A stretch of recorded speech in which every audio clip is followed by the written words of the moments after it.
2024 সালের জুলাই আগস্টে সংগঠিত ছাত্র জনতার অভ্যুত্থানের পর ছাত্র জনতার চাহিদা অনুসারে বাংলাদেশ রাষ্ট্র পুনর্গঠনে স্বার্থে অন্তর্বর্তীকালীন সরকারের অধীনে প্রথম দফায় 6টি এবং দ্বিতীয় দফায় 5টি সংস্কার কমিশন গঠিত হয়। দ্বিতীয় দফায় 5টি সংস্কার কমিশনের একটি নারী বিষয়ক সংস্কার কমিশন শিরিন পারভিন হককে প্রধান করে 10 সদস্যের নারী বিষয়ক সংস্কার কমিশন গঠন করা হয়। গত 19 এপ্রিল 2025 রোজ শনিবার প্রধান উপদেষ্টা বরাবর উক্ত কমিশনের পক্ষ থেকে নারী বিষয়ক সংস্কার কমিশনের বিতর্কিত প্রতিবেদন দাখিল করা হয়। উক্ত প্রতিবেদন নিয়ে অংশীজনের মাঝে সমালোচনা হয়। বিষয়টি অত্যন্ত গুরুত্বপূর্ণ এবং স্পর্শকাতর বিধায় সমাজের সর্বস্তরের নাগরিকগণ এই বিষয়ে সাড়া দিয়েছেন।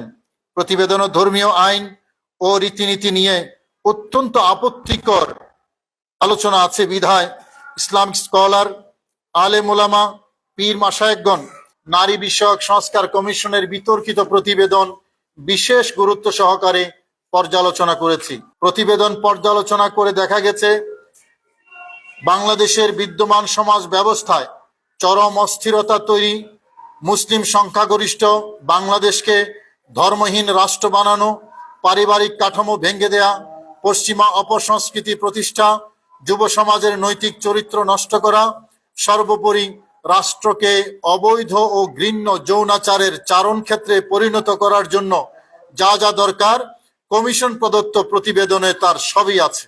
উত্তরাধিকার আইন, বিবাহ তালাক সহ বিভিন্ন সংশোধনের ক্ষেত্রে তারা যে দাবি উত্থাপন করেছে তা সরাসরি কোরআনের বিধানকে চ্যালেঞ্জ করেছে এবং কোরআন সুন্নাহর বিধানকে বাতিলের চরম ন্যাক্কারজনক প্রস্তাব উত্থাপন করেছে।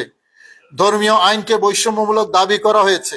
এর মাধ্যমে তারা বাংলাদেশের রাষ্ট্রধর্ম ইসলামের বিরুদ্ধে, সংখ্যাগরিষ্ঠ জনগণের ধর্মীয় মূল্যবোধের বিরুদ্ধে এবং সংবিধানের বিরুদ্ধে অবস্থান নিয়েছে। জেন্ডার সংবেদনশীলতা, লিঙ্গ সমতা ইত্যাদি পরিভাষার মাধ্যমে ট্রান্সজেন্ডার ও সমকামিতাকে বৈধতা প্রদানের হীন অপচেষ্টা চালিয়েছে কমিশন।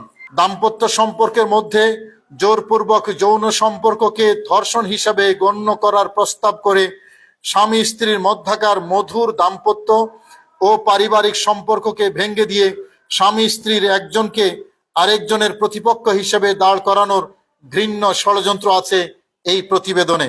এই কমিশন বাংলাদেশের ধর্মীয় মূল্যবোধ, বিদ্যমান সামাজিক ব্যবস্থা, নৈতিক মানদণ্ড, সংবিধান, আইন কানুন সব কিছুরই বিরুদ্ধে গিয়ে দাঁড়িয়েছে, যা সচেতন নাগরিক হিসাবে কোনোভাবেই মেনে নেওয়া যায় না।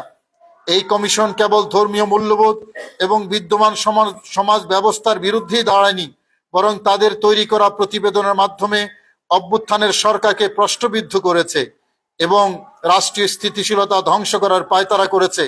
অন্তর্বর্তীকালীন সরকার ও জাতীয় ঐক্যমত্য কমিশনের নিকট আমরা জোর দাবি জানাচ্ছি, অবিলম্বে নারী বিষয়ক সংস্কার কমিশনের প্রতিবেদন বাতিল ঘোষণা করতে হবে।